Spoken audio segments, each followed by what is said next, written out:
తమిళనాడులో పాగా వేసేందుకు సరికొత్త వ్యూహాలు రచిస్తోంది బీజేపీ. త్రిశూల వ్యూహంతో కాషాయ జెండా ఎగరేసేలా ప్లాన్ చేస్తోంది. ఇందుకోసం తమ తూర్పు ముక్కగా పీఎం నరేంద్ర మోదీ సనాతన బాబుగా పిలిచే AP deputy CM Pawan Kalyan ను ప్రయోగించబోతోంది. యూపీ ముఖ్యమంత్రి యోగి ఆదిత్యనాథ్ తో కలిసి పవన్ ను తమిళనాట తిప్పబోతోంది.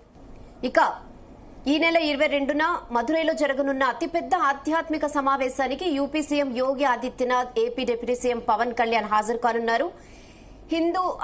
హిందువుల ఆధ్వర్యంలో మురుగన్ భక్తుల మహా సమ్మేళనం జరగనుంది. ప్రపంచవ్యాప్తంగా ఉన్న మురుగన్ భక్తులు ఈ సమావేశానికి రానున్నారు.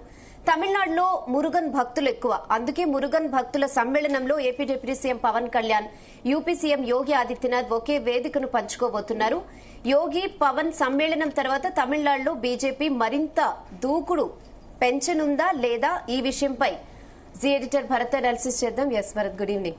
మొత్తానికి సౌత్ లో పాగా వేయడానికి ఇది ఫస్ట్ స్టెప్ అనుకోవచ్చా? ముఖ్యంగా తమిళనాడు చాలా పెద్ద స్టేట్. అంటే తమిళనాడు బీజేపీకి ఒక అందని ద్రాక్ష. అంటే ఇంతకుముందు డిఎంకేతో పొత్తులు పెట్టుకుని 1-2 పార్లమెంట్ సీట్లు గెలిచింది తప్ప ఇప్పుడు కర్ణాటకలో లాగా, తెలంగాణలాగా, ఆంధ్రప్రదేశ్లో కూడా ఈసారి 3 పార్లమెంట్ సీట్లు వచ్చాయి. అట్లా ఎప్పుడు కూడా లేదు.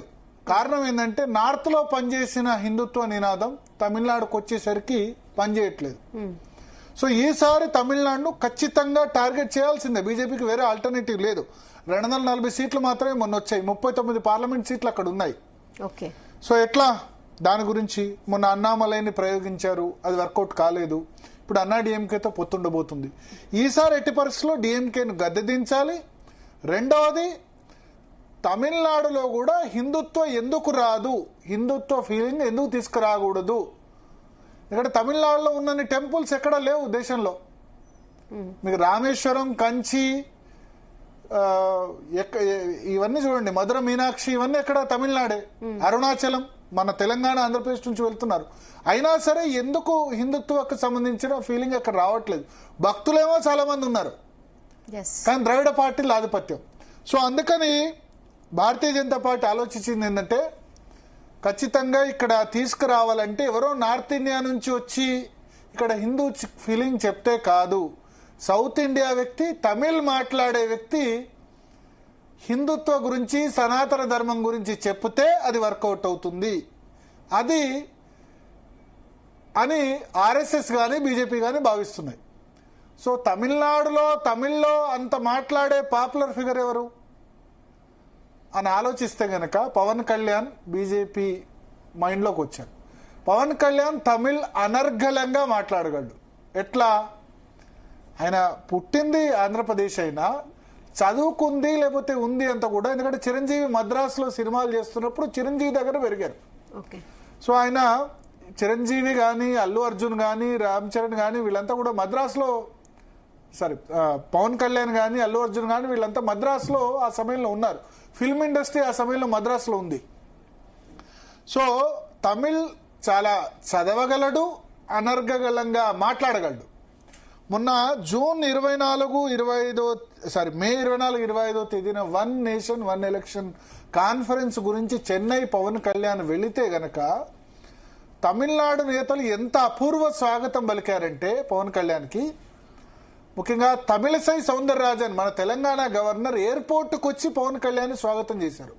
తర్వాత తమిళనాడు బీజేపీ అధ్యక్షుడు కూడా ఆయన కోసం వెయిట్ చేసి ఆయనకు బ్రహ్మరథం పట్టిన పరిస్థితి. అక్కడ తమిళనాడు ఎయిర్పోర్ట్ నుంచి బయటికి రాగానే పెద్ద సంఖ్యలో ఫాలోవర్స్, అంటే మన తెలంగాణలో లేకపోతే ఆంధ్రప్రదేశ్లో ఏ విధంగా ఉంటుందో అంతకు 5-6 రెట్లు పూర్తిగా అభిమానుల మధ్యలో ఆయన చిక్కుకుపోయాడు. మనకు గుర్తునే ఉంటుంది, తమిళనాడులో ఆలయాల బాట కూడా ఆయన చేశారు మొన్న, అంతకుముందు కొద్ది రోజుల క్రితం. సో జూన్ 24-25 తేదీన ఈ రియాక్షన్ చూసిన బీజేపీ రాష్ట్ర నాయకత్వం జాతీయ నాయకత్వానికి చెప్పింది, పవన్ కళ్యాణ్ సేవల్ని మనం ఇంకా విస్తృతంగా యూజ్ చేసుకోవాలని చెప్పి.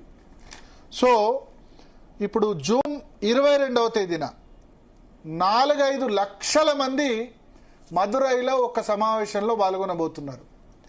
ఆ సమావేశాన్ని ఆర్గనైజ్ చేస్తోంది హిందూ మున్నాని. హిందూ మున్నాని అంటే అక్కడ రాష్ట్రీయ సైన్స్ సంఘ్, ఆర్ఎస్ఎస్ సంబంధించిన అనుబంధ సంస్థ. తమిళనాడులో ఇప్పుడు ఆర్ఎస్ఎస్ కు చాలా అనుబంధ సంస్థలు ఉన్నాయి. ఏబీవీపీ విశ్వ హిందూ పరిషత్, బజరంగ దళ్, ఇవన్నీ మనకు తెలిసినవి. Yes. సో అట్లా తమిళనాడులో హిందూ మున్నానిని రాజగోపాలన్ అనే వ్యక్తి స్థాపించారు. అది ఆర్ఎస్ఎస్ సంబంధించిన అనుబంధ సంస్థ. ఓకే.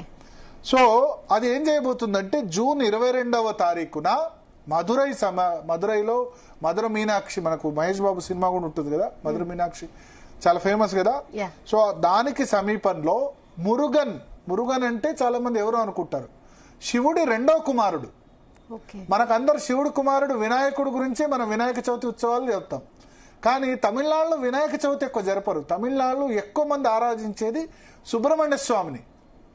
సుబ్రహ్మణ్య స్వామి అంటారు, లేకపోతే కార్తికేయుడు అంటారు. శివుడు రెండో కుమారుడు, కుమారస్వామి అంటారు, కార్తికేయ అంటారు, లేకపోతే సుబ్రహ్మణ్య స్వామి అంటారు. దేశమంతా వినాయక చవితి వినాయకుడిని ఆరాధిస్తే శివుని కుమారుణ్ణి, ఇక్కడ శివుడు రెండో కుమారుడైన, అగ్రకుమారుడు కాదు, రెండో కుమారుడైన మురుగన్ను వాళ్ళు మురుగన్గా పిలుచుకుంటారు.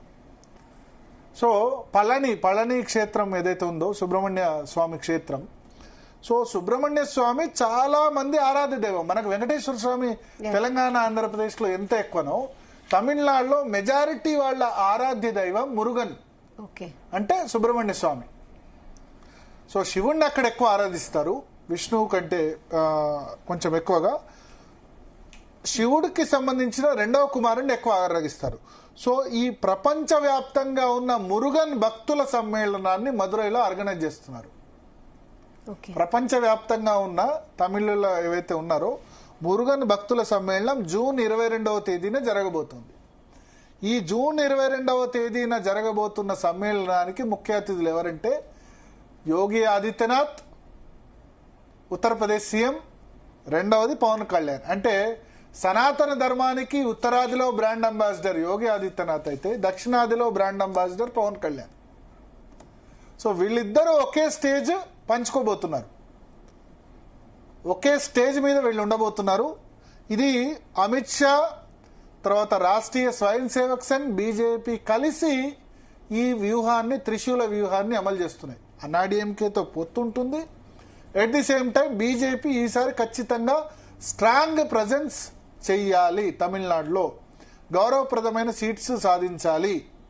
మన 19% ఓట్లు వచ్చాయి, కానీ సీట్లో కన్వర్ట్ కాలేదు. 19% అంటే తక్కువేం కాదు, కానీ సీటు మాత్రం రాలేదు భారతీయ జనతా పార్టీ.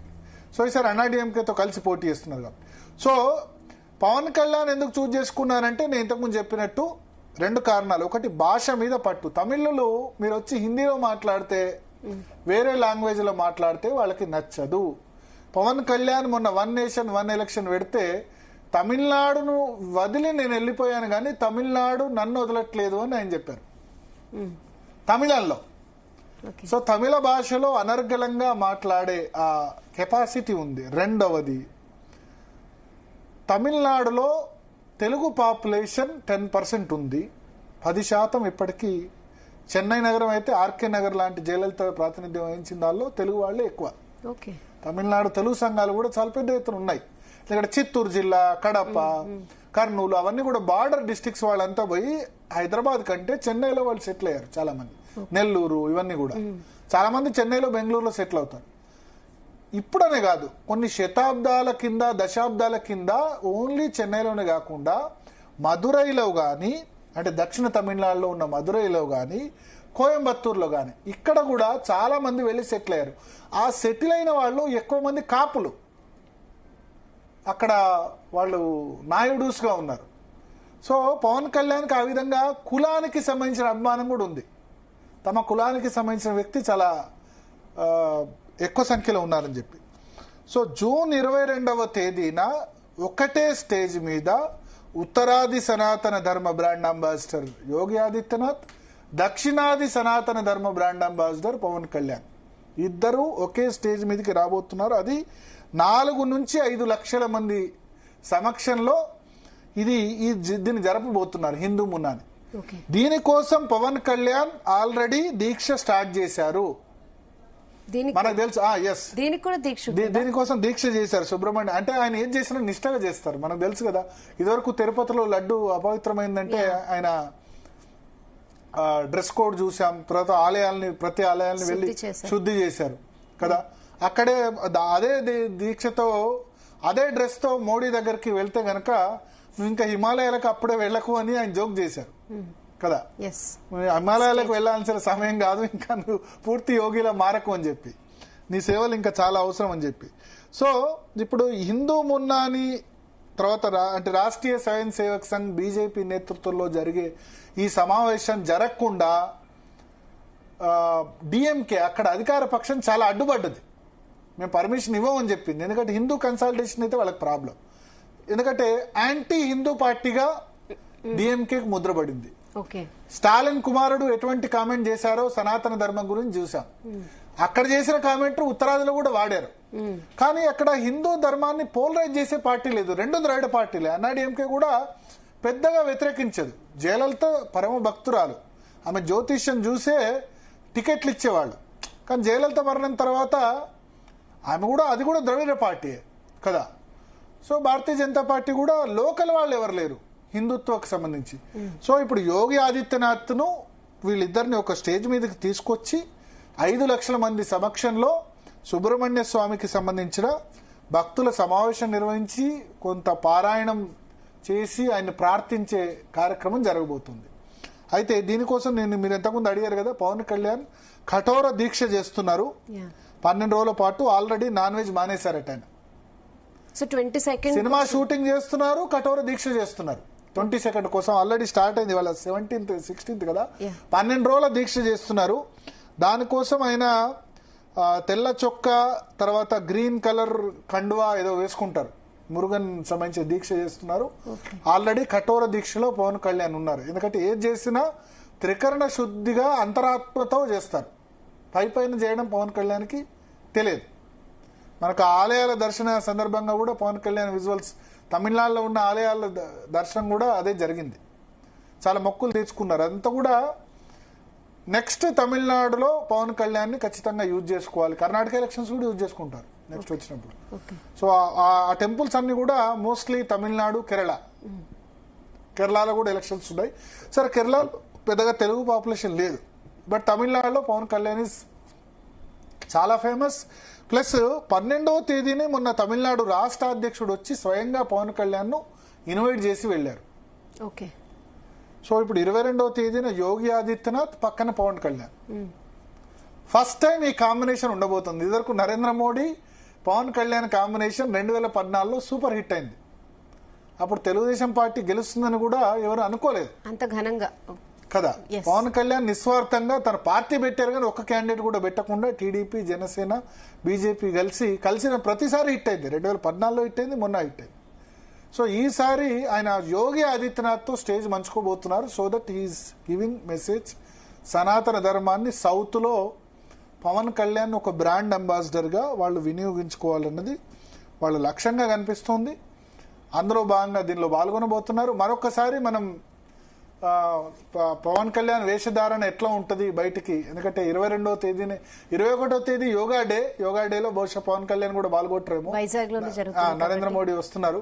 అక్కడ మనం చూడొచ్చు ఆయన ఎంత నిష్ఠతో ఆ విజువల్స్ లో గుడులను, విజయవాడలో కనకదుర్గ గుడిని శుద్ధి చేశారు. అప్పుడు తిరుపతిలో అపవిత్రం జరిగిందని చెప్పి. సో అదే ఒక ఆధ్యాత్మిక కార్యక్రమం ఇప్పుడు మధుర మీనాక్షి సన్నిధిలో జరగబోతుంది.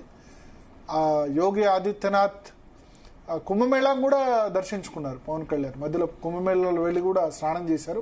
బట్ నాకు తెలిసి ఫస్ట్ టైం అనుకుంటా యోగి ఆదిత్యనాథ్ అయితే ఇక్కడ ప్లస్ మాత్రం పవన్ కళ్యాణ్ కి ఉంటది అనుకుంటున్నాను. ఎందుకంటే మీరు చెప్పినట్టు ఆయన అనర్గళంగా తమిళం మాట్లాడితే అక్కడ పీపుల్ కూడా డెఫినెట్ గా ఇంక ఇంప్రెస్ అయిపోతారు. ఎందుకంటే యోగి ఆదిత్యనాథ్ నాకు తెలిసి హిందీలోనే మాట్లాడతారు. సో హిందీ అంటే అక్కడ లేదు, అందుకనే పక్కకు పవన్ కళ్యాణ్ కూడా పంపిస్తున్నారు. యోగి ఆదిత్యనాథ్ హిందీతో బ్రాండ్ అంబాసిడర్ దేశవ్యాప్తంగా. కానీ ప్రాబ్లం ఏంటంటే లాంగ్వేజ్ ప్రాబ్లం. తమిళలో ఏంటంటే వాళ్ళ లాంగ్వేజ్ లో మాట్లాడితే అట్రాక్ట్ అవుతారు. ఇప్పుడు మీకు నరేంద్ర మోడీ అయినా వాళ్ళు వెళ్ళినా సరే, మిగతా వాళ్ళు కొద్దిమంది అక్కడ వెళ్ళి, రాహుల్ గాంధీ మిగతా చోట్ల హిందీ మాట్లాడితే అక్కడ వెళ్ళి ఇంగ్లీష్ లో మాట్లాడతారు. But they cannot speak Tamil. But Pawan Kalyan కి అడ్వాంటేజ్ ఉంది. పవన్ కళ్యాణ్ కాదు, చిరంజీవి ఫ్యామిలీలో ఉన్న వాళ్ళందరూ కూడా తమిళ్ అక్కడ ఆ సమయంలో మద్రాసులో ఉండడం వల్ల, ఈవెన్ అల్లు అర్జున్ ఆల్సో తమిళ్ చాలా బాగా మాట్లాడగలరు. సో వాళ్ళు అక్కడనే పుట్టి పెరిగారు కాబట్టి ఆ అడ్వాంటేజ్ ఉంది. ఆ విధంగా వినియోగించుకోబోతున్నారు. సో పవన్ కళ్యాణ్ తమిళనాడు ఎన్నికలకు ఒక తురుపు ముక్కగా బీజేపీ వాడుకోబోతోంది. ఈ మొత్తం ఎందుకంటే నెక్స్ట్ మార్చ్లోనే ఎలక్షన్స్ ఉన్నాయి. ఇప్పుడు ఈ జూన్ కదా, ఇంకొక 7-8 నెలలు ఎలక్షన్స్ ఉన్నాయి. ఆల్రెడీ ఆయన 2 సార్లు తమిళనాడు చుట్టొచ్చారు. ప్లస్ తమిళనాడు పాలిటిక్స్ గురించి కామెంట్ చేస్తున్నారు. మీరు చూడండి రెగ్యులర్గా సనాతన ధర్మం గురించి. మొన్న జనసేన బహిరంగ సభలో స్టాలిన్ కొడుకుని తూర్పారబట్టారు. నువ్వెంత పెద్దవాడి, నువ్వు అసలు సనాతన ధర్మం గురించి కామెంట్ చేసే గొప్పవాడివా నువ్వు అంటూ ఆయన ఉదయనిధి స్టాలిన్ ను ఆడుకున్నారు. తర్వాత తమిళనాడుకు సంబంధించిన విషయాల్లో ట్వీట్స్ కూడా పెడుతున్నారు. తమిళనాడుకు సంబంధించిన గొప్ప కవి తిరువళ్ళక్కర్ అంటారు, ఆయన గురించి సంబంధించి కానీ మిగతా వాటి గురించి కానీ ట్వీట్స్ పెడుతున్నారు. సో నాకు తెలిసి నెక్స్ట్ 7 నెలలు కూడా పూర్తిగా కాన్సన్ట్రేషన్ అంతా కూడా అక్కడ ఉండబోతుంది తమిళనాడుకు సంబంధించి. సో యోగితో కూడా ఇప్పుడు ఒక కాంబినేషన్ గా వాడుతున్నారు. చాలా ఎక్స్పెక్టేషన్స్ ఉన్నాయి దీని మీద. అండ్ దీనికి డిఎంకే ప్రభుత్వం మేము అసలు దీనికి పర్మిషన్ ఇవ్వమని చెప్పింది. ఇవ్వకుంటే వీళ్ళు హైకోర్టు పోయి తెచ్చుకున్నారు. అంటే భయపడుతుంది అక్కడ డిఎంకే ప్రభుత్వం కూడా. ఏం కారణాలు చెప్పిందంటే తొక్కిసలాట జరగవచ్చు, మొన్న ఐపీఎల్ మ్యాచ్ లాగా లేకపోతే వేరే వాటిలాగా అని చెప్తే వీళ్ళు కోర్టుకు పోయి ఈ సంస్థ హిందూ మున్నాని సంస్థ అక్కడ పర్మిషన్ తెచ్చుకుంది. కోర్టు ఏకంగా 52 కండిషన్స్ పెట్టింది దీనికి పర్మిషన్ ఇచ్చేందుకు. 52 కండిషన్స్తో అనుమతి జారీ చేసింది. సో 21 యోగా డే అయితే నెక్స్ట్ డేనే పవన్ కళ్యాణ్ ఇక్కడ 22వ తేదీ తమిళనాడు ఎన్నికల క్యాంపెయిన్ ఇండైరెక్ట్ గా ఎన్నికల ఎజెండాను ఒకటి సెట్ చేయబోతున్నారు. ఎందుకు హిందుత్వ తమిళనాడులో పనిచేయదు? మనకంటే ఎక్కువ భక్తి ఉంది. నీకు తిరుమలకు వచ్చే వాళ్ళు 30% 40% తమిళనాడు భక్తులు ఉంటారు. కంచి, రామేశ్వరం ఇవన్నీ పుణ్యక్షేత్రాలు, అరుణాచలం ఇవన్నీ కూడా ఉన్నాయి అక్కడ. ఆ మ్యూజిక్ అన్నా అన్ని అభిమానం ఉన్నాయి. మళ్ళీ ద్రవిడ పార్టీలు కూడా ఉన్నాయి. నాస్తికవాదం పుట్టినా సరే ఇప్పటికీ అస్తికవాదం భక్తులకు సంబంధించి చూస్తే మీకు తమిళనాడు వాళ్ళు ఎప్పుడూ బొట్టు పెట్టుకుంటారు. ఇంకా మన తెలుగు వాళ్ళు ఎక్కువ బొట్టు పెట్టుకోరు, కానీ తమిళ వాళ్ళు మీకు ఎప్పుడు చూసినా చూడండి ఉంది. కానీ ఓటింగ్ వచ్చేసరికి రిఫ్లెక్ట్ కావట్లేదు. దానికి ఇంతవరకు కరెక్ట్ ఎఫర్ట్ పెట్టలేదని భారతీయ జనతా పార్టీ అభిప్రాయం. అంటే మా హిందుత్వ నేత ఎవరు కరెక్ట్గా దొరకలేదు అక్కడ అని. సో సరే, తమిళనాడు సంగతి సరే. అంటే అన్నామలైని వేరే విధంగా ప్రయోగించి చూశారు కరప్షన్ విషయంలో.